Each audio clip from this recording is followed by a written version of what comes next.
Brighton's finest. This is Juice. How does it feel to be playing such huge shows right now? Is that a new feeling for you? They're not huge to us. It's quite this next tour is quite intimate. I think the biggest tour we did was just in October, and we did the Forum, Kentish Town Forum, which was big for us. That is a big place. Yeah, it felt big. Like, it was a bit daunting. It was like, should we be doing this show? Feel right. It feels really weird. In our heads, we're still kind of like this tiny little band who can only sell like 50 tickets. Sure. Do you know what I mean? So every time we go to Manchester and we play sold out Gorilla, and you're playing to 500 people and you don't expect it at all. It's like, maybe people like the band. I don't know. Do you get butterflies? Do you still feel nervous when you go on? Hideously nervous. Absolutely.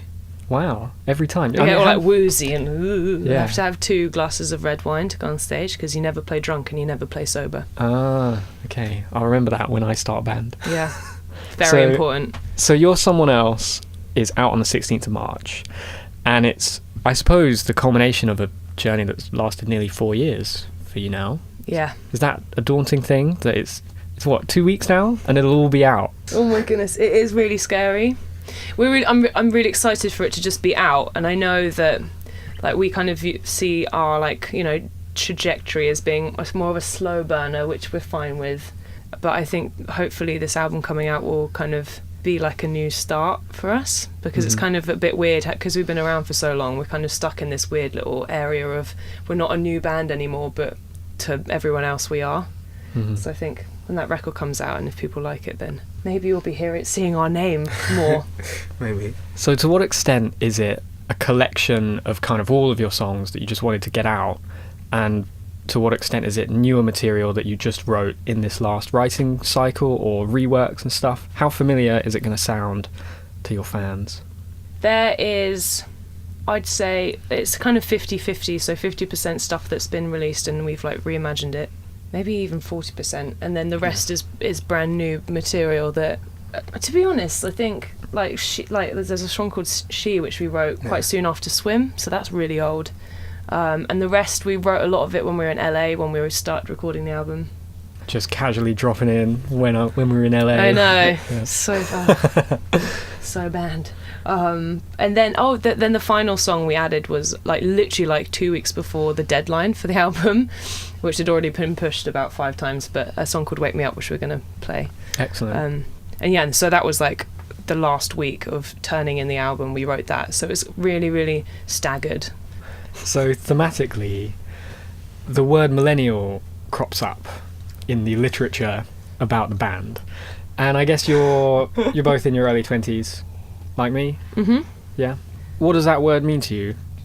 Firstly, growing up in the millennium, kind of reaching adolescence and adulthood and being absolutely confused by it all, and trying to figure it out, which is basically what this whole album's about. Because it's kind of everything you can imagine experiencing, like feeling anxious and worried and confused and uncomfortable in your own skin, or alienated, or you love your first relationship and how it can go horribly wrong, and unrequited love, and it's kind of every single thing you can think of that you'd experience from the age of 19 to 25 is kind of bundled into this record. So it's just partly the universal experience that people will have of adolescence. Yeah, pretty whenever much. they were born, I suppose. Well, yeah, hopefully everyone can identify with at least one of the songs on the album. Brilliant. Being a millennial is rough. It's rough. It's really rough, but it's also good. Big learning curve. Do you remember that newspaper article that said, "No wonder you can't afford houses because you've all been buying too many sandwiches"? Do you remember that? I don't remember that. I don't think I read this. It was horrendous. It was some what was estate it? Was agent. it The Guardian or something? It was an estate agent wrote an op-ed piece about how Oh my god. they were like, "Look, millennials, if you just never spend any money, including on your lunch, and you all work 2 jobs, you can afford a house fine in 15 years of saving.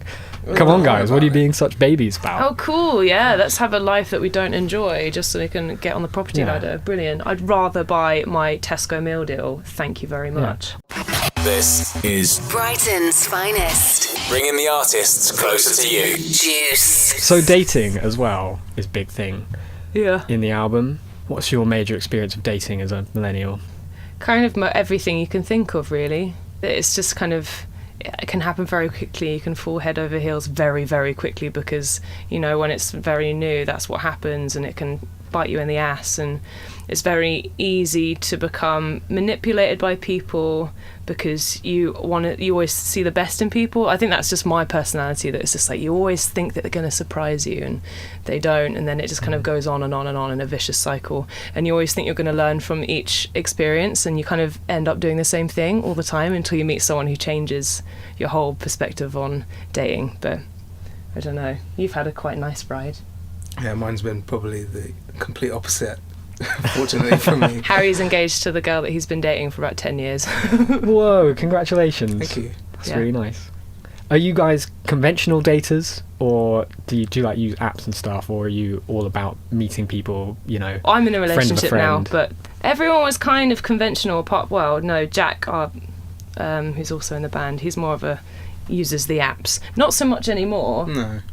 But he went through a heavy phase. A very heavy phase of the Tinder tour. Yeah, sure. It's hard to get his attention sometimes, wasn't it? Wasn't it weird? It was like we were having conversations and he'd be there like swiping and just wouldn't be present, and it was kind of like we started hating him for a bit. I was like, come on, man. It's okay, he's lovely again now. He's lovely again. That's yeah. good. He didn't go through a phase where he would try to swipe, you know, friends of his left or right if they weren't saying something interesting. Our guitarist Chris is currently in Sweden seeing a girl. He's flown to Sweden to see her.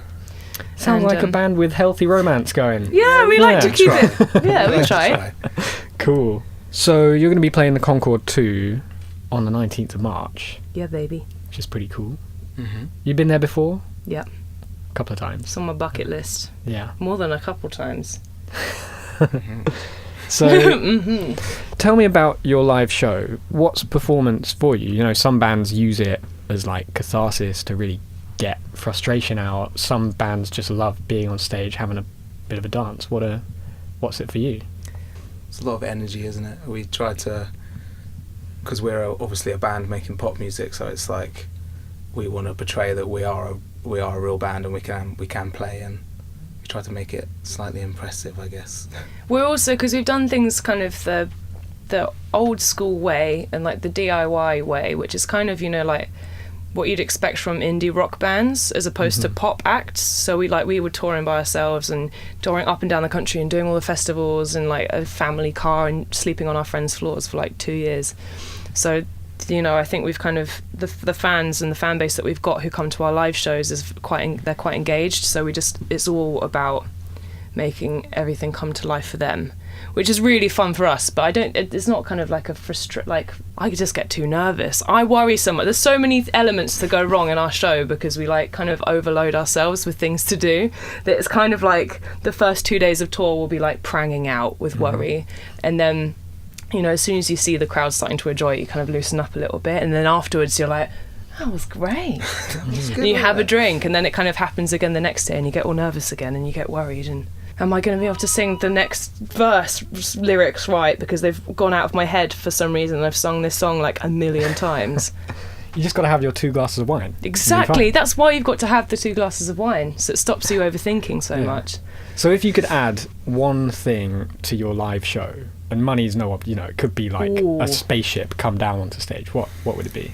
One of my favourite things is the 21 Pilots like drum crowd surfing. That's really good. Which probably wouldn't cost very much money, but like his drum kit is on a big bass and they crowd surf it, which is awesome. Yeah. It would be something to do with getting in the crowd, or like because also Jane, that French girl, she goes zorbing over the crowd, which Yeah. I would personally love to do. Yeah. And there's this band Mute Math. He has these they're like drum pad gloves. So I don't know what they've done. They've just like put some like sensors in the gloves, and then he goes around and like high fives the audience to like the beat. So like not necessarily that, but like something. You could be doing that. That's cool. Sam's in the middle of the crowd on the like drumming crowd surfing bass. I'm in the zorb, and the other two are just keeping it real on stage. Maybe. Yeah. It's definitely more of a get in the crowd kind of vibe though. Yeah, I also really like in the like Katy Perry shows or like Spice Girls, where they have like the lifts that go up from beneath the stage and they pop up. So we could like the begin. Fall Out Boy ones where they jump. They jump really high. Yeah. They go very So I'd have high. that for the beginning of the show, definitely. Yeah. I mean, that was 4 things, but you know, if money was no That's object. fine. Yeah. Brighton's finest. This is Juice.